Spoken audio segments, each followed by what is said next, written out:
అందరికీ నమస్కారం. ప్రతి ఒక్కరి జీవితంలో ఎప్పుడో ఒకప్పుడు శనిదోషం అనేది ఉంటూ ఉంటుంది. జాతకపరంగా కానీ రాశిపరంగా కానీ శనిదోషాలని ఎదుర్కోవాల్సి ఉంటుంది. శనిదోష తీవ్రతను తగ్గించడానికి రేపు వచ్చే శని త్రయోదశి నాడు చేసుకునే ఒక చిన్న పూజ ఈ వీడియోలో చూద్దాము. శనిదోషం ఉన్నవాళ్ళు కానీ శనిదోషం లేని వాళ్ళు కానీ ఎవరైనా ఈ పూజని చేసుకోవచ్చు.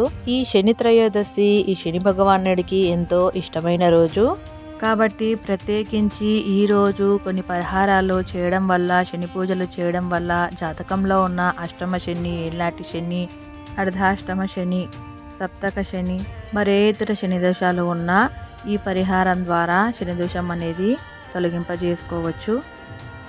నవగ్రహాలు ఉన్న ఆలయానికి వెళ్ళి అందులో శని భగవానుడి విగ్రహానికి నువ్వుల నూనెతో అభిషేకించాలి.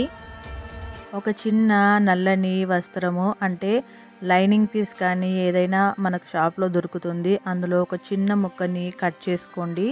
అందులో నల్ల నువ్వులని మూట కట్టండి, ఒక 2 స్పూన్లంతా.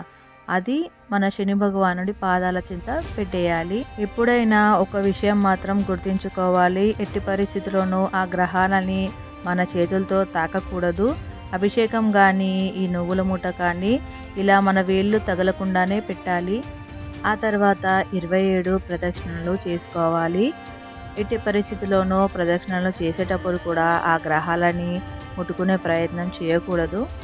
ఈ పూజ వీలు కాని వాళ్ళు రాగి చెట్టు కింద చిన్న దీపం పెట్టుకొని ప్రదక్షిణలు చేసుకున్న శనిదోష తీవ్రత అనేది తగ్గుతుంది.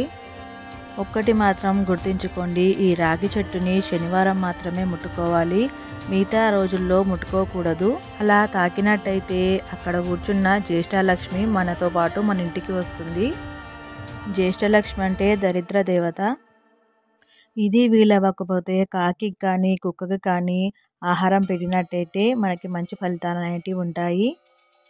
ఇవేవి కుదరకపోతే సాయంకాలము త్రయోదశి తిథి ఉన్నప్పుడు ఆ పరమేశ్వరుడికి పాలల్లో నల్ల నువ్వులు వేసుకొని అభిషేకించిన శని దోషాల నుంచి విముక్తి పొందొచ్చు. ఇదండి ఇవాల్టి వీడియో. ఈ వీడియో మీకు నచ్చినట్టయితే తప్పకుండా ఒక లైక్ ఇవ్వండి. మరిన్ని విషయాల కోసం మా ఛానల్ని సబ్స్క్రైబ్ చేసుకోండి.